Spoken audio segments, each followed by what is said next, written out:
Direction maintenant Châteaulin dans le Finistère. C'est ici, à l'école de gendarmerie, qu'a eu lieu pendant 3 jours le championnat de France de cynophilie.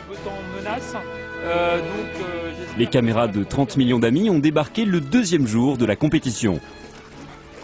Cette année, nous avons 25 équipes cynophiles qui viennent de toute la France, essentiellement de la gendarmerie, mais également de l'armée de terre, de l'armée de l'air et également des sapeurs-pompiers de Paris. Place à la première épreuve, la recherche de stupéfiants. Objectif, trouver dans ce bus, en un minimum de temps, différentes drogues. Entre en scène David et son malinois de 5 ans, Trash. Donc là, le chien travaille sur l'extérieur du bus en systématique. Le maître mène son animal et désigne les endroits qu'il veut exploiter.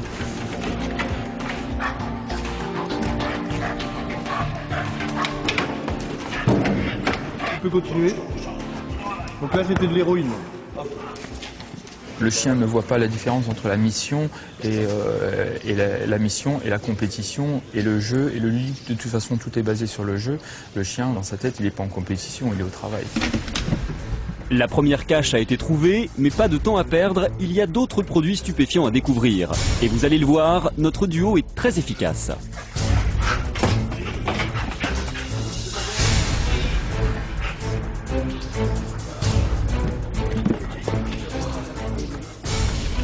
Ce candidat, ça s'est très bien passé, il marque 150 points sur 200. Il y a une charge qu'il n'a pas découvert, ce qui arrive.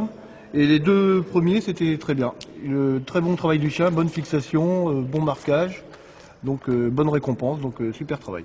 De venir à ce championnat, ça met une petite pression supplémentaire parce que bon, ça reflète effectivement ce qu'on trouve sur le terrain, mais bon, il y a l'ambiance, le chrono, il y a toujours ce petit stress, quoi. Hein.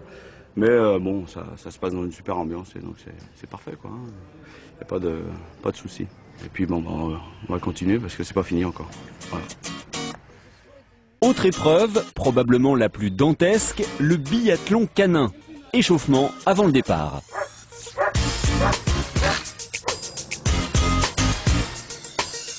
Les tenants du titre, ce sont eux, Frédéric et Jack, 2 très grands sportifs. Une préparation physique qui commence par de petits étirements. Pour réchauffer le chien, la façon la plus ludique, c'est de prendre son objet familier et lui faire des petites accélérations. Et lui, il ne s'échauffe pas, il est toujours en train de jouer, il fait plaisir à son maître. Et c'est le plus important pour lui, quoi. Frédéric et Jack n'ont plus grand-chose à prouver, alors quelle sera leur performance cette année? C'est la question du jour. L'année dernière, on avait fait une belle prestation. Ça sera dur de faire mieux cette année. Les autres concurrents se préparent aussi, et parmi eux, une femme, Stéphanie. Elle est maître chien depuis 10 ans en Haute-Savoie. Une récente blessure à la cheville l'oblige à prendre quelques précautions. Je fais ce championnat parce que c'est très ludique et puis ça permet aussi d'avoir une petite motivation pour travailler l'obéissance en unité. C'est un petit plus. Puis un petit peu d'esprit de compétition parce que c'est quand même c'est le jeu. Mais bon, là on n'est que 2 filles, alors c'est pas, on a un classement féminine donc on sait qu'on finira au pire 2e. Alors Rubdik au travail, il a un caractère un petit peu particulier. Il travaille très bien, notamment en piste, mais il est têtu. Puis de temps en temps, il a une mauvaise humeur, alors il me grogne. Voilà. Mais bon, dans l'ensemble, ça va bien. On s'entend bien et puis on a une bonne complicité, quoi. Rubdik a été formé au pistage et à la défense. Son travail au quotidien, la recherche de fugueurs et de cambrioleurs. Mais aujourd'hui, son adversaire, c'est le chrono.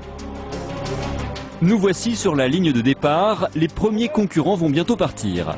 Dans 31 minutes. Le biathlon canin est une course contre la montre de 8 km, ponctuée d'une vingtaine d'épreuves, toutes en rapport avec le travail de gendarme. Les binômes partent toutes les 5 minutes. Traditionnellement, le biathlon canin démarre toujours par un petit parcours d'agility. Donc cette année, nous avons choisi un saut de haie, un coucher rampé dans une buse, une chapelle et également le passage dans un pneu. Ce parcours a pour but de mettre déjà d'entrée l'équipe dans l'ambiance, déjà avec des pénalités dès le départ, et de permettre aux chiens de commencer ses assouplissements et se mettre aux ordres du maître. Après quelques kilomètres de course, l'épreuve très délicate des grenades. Pour Frédéric et Volt, qui participent à leur tout premier championnat, c'est une entrée en matière périlleuse. Le maître se saisit de 4 grenades et doit lancer les grenades, 2 inertes, 2 explosives, et le chien ne doit pas quitter sa position. On a dans un premier temps une épreuve d'obéissance pure, et par la suite, à l'explosion de la grenade, on a une épreuve de courage du chien qui ne doit pas avoir peur et ne doit pas fuir à l'explosion.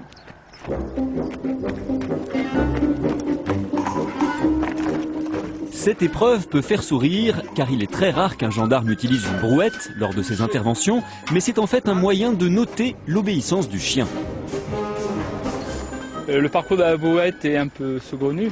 En tout état de cause, un chien qui est capable de mettre de côté ses craintes dans un véhicule de cette sorte-là, il est capable après de passer partout.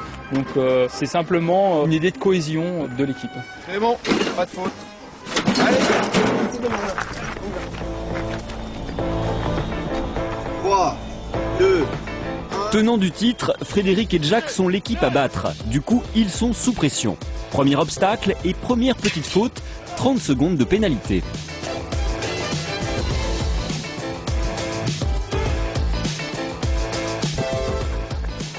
Très vite, ils reprennent du poil de la bête, doublant même l'équipe partie avant eux.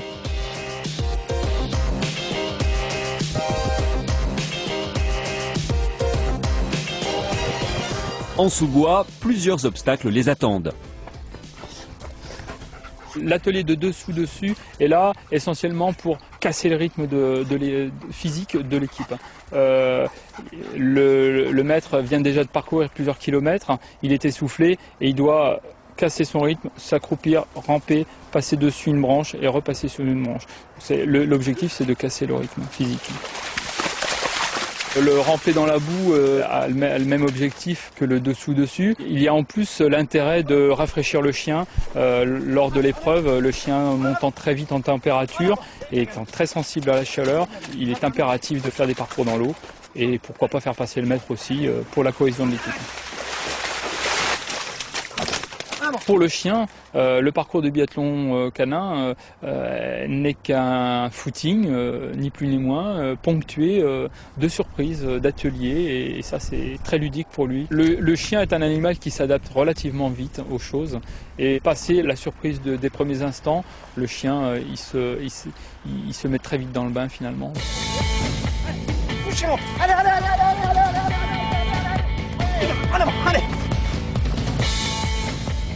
Sur la ligne de départ, Stéphanie s'échauffe. Eh ben, j'ai toujours le trac. Comme d'hab. Je sais pas pourquoi, mais j'ai toujours le trac. Voilà. On verra bien, hein. C'est parti.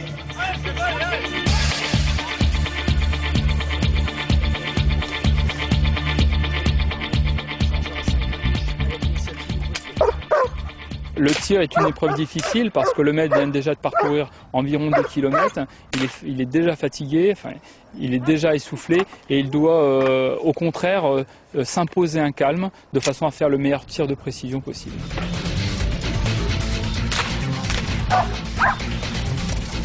Nous retrouvons Frédéric, première épreuve de mordant. Lors de ce biathlon, il y a plusieurs phases d'attaque, notamment la fuyante.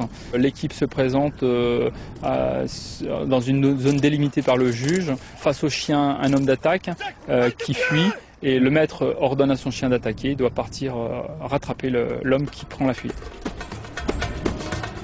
L'autre épreuve de mordant, une attaque surprise pendant laquelle le chien doit protéger son maître.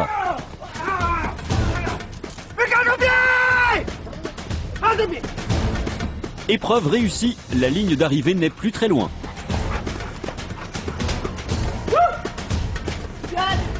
Frédéric et Jack arrivent. Malgré la fatigue, ils ont le sourire. Bon chrono, moins de 35 minutes. En revanche, 8 minutes de pénalité. La moindre erreur ne pardonne pas. Je rattrape 2 personnes parties devant, donc 10 minutes. 10 minutes plus, je sais pas là combien je vais mettre au deuxième que j'ai rattrapé. Je devrais être pas mal dans les 5. On devrait être dans les 5. Donc c'est bien. Là, j'en rattrape 2. Ouais.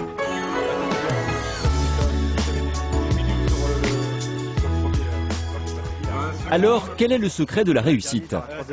Ah bah c'est une complicité de tous les instants. On va moins bien, c'est le chien qui nous remet un coup de boost. Le chien va moins bien, c'est nous qui en mettons un coup de boost. Donc c'est la complicité parfaite. Osmose 100%. Que du bonheur. Ah Titou, bon, je vais te faire récupérer un petit peu. C'est bien, Loulou. Allez, nous, on récupère. Allez. Dans la tente.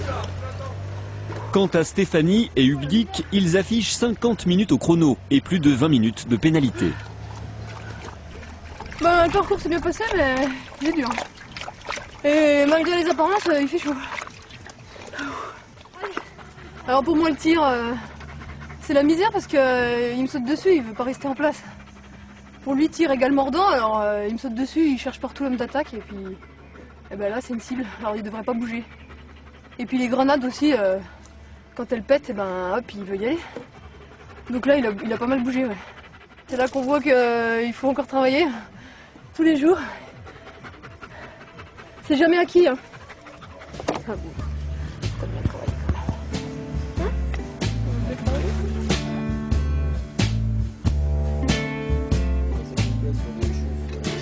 Avant de prendre sa douche, Patrick bichonne U-Vulcain. C'est une règle, le bien-être du chien passe avant son propre confort. La complicité, elle vient du travail de tous les jours, ça crée déjà des liens. Mais en plus, plus vous traversez des moments difficiles, plus votre chien, vous l'appréciez parce que vous savez qu'il peut vous sauver la vie. Je suis allé sur une prise d'otage l'année dernière. Pendant 12 heures, c'est moi qui étais à la sortie. La personne était armée. On attendait le GIGN. Le temps que le GIGN arrive de Paris et qu'il vienne chez nous. Pendant 12 heures, c'est vous qui êtes en première ligne. Donc la complicité, elle vient de là. Elle vient de là. Et après, sauver une vie quand vous retrouvez quelqu'un, c'est tout ça qui fait que la complicité est énorme. C'est le 4e enfant de la famille. C'est le 4e.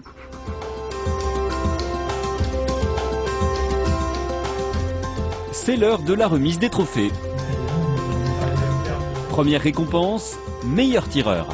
Maintenant, on a l'habitude de récompenser également le meilleur tir, Patrick Casse, du SIG de hier, avec son chien Vulcain.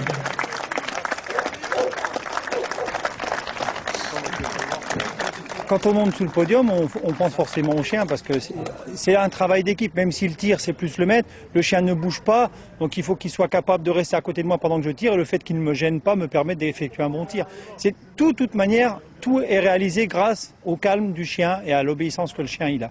Donc si je suis premier en tir, c'est parce que le chien ne m'a pas gêné sur mon tir. Le 3e, Frédéric Liévera. Place au classement du biathlon canin. Frédéric monte sur la 3e marche. Bravo et félicitations à Jack. Quand on arrive à avoir une place sur le podium, c'est le pied, quoi. C'est le top parce que ça récompense une année de travail. C'est que du bonheur. C'est 35 minutes à en baver, à passer les obstacles, à de la complicité à 100%.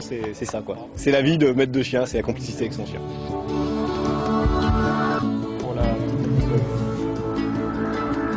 Et chez les féminines, Stéphanie est 2e sur 2 engagés. Ça fait 8 mois qu'on prépare cette compétition, mais vraiment ça n'a pas été une corvée, ça a été un réel plaisir. Merci et à l'année prochaine. Attention les gars, et passe à droite!